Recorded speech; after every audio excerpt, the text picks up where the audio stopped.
Chers amis, nous avons souvent tendance à nous focaliser trop sur les résultats avant de commencer quelque chose.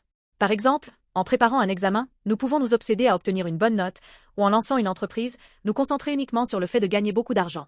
Les résultats sont certes importants, mais il est crucial de réaliser que la motivation à l'origine de nos actions ou le point de départ est bien plus significative.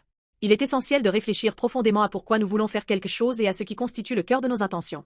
Si nos motivations sont impures, peu importe la qualité des résultats, elles finiront par nous conduire à des désirs déformés et à une mauvaise direction.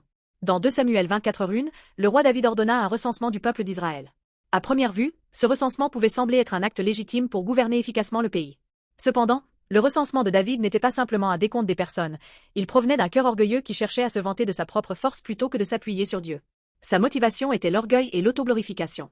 Dieu n'en fut pas satisfait, et ce choix entraîna finalement de grandes souffrances pour Israël. Nous vivons dans un monde obsédé par les chiffres, le nombre de followers sur les réseaux sociaux, le solde bancaire, les notes, les titres professionnels.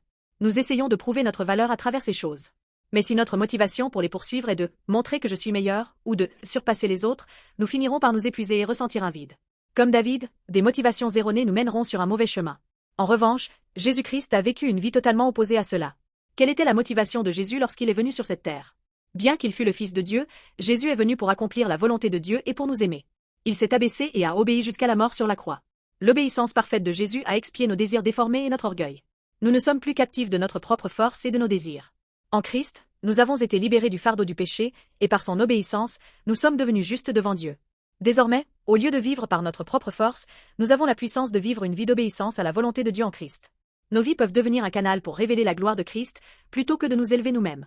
Chers amis, que diriez-vous de commencer une vie axée sur les motivations plutôt que sur les résultats?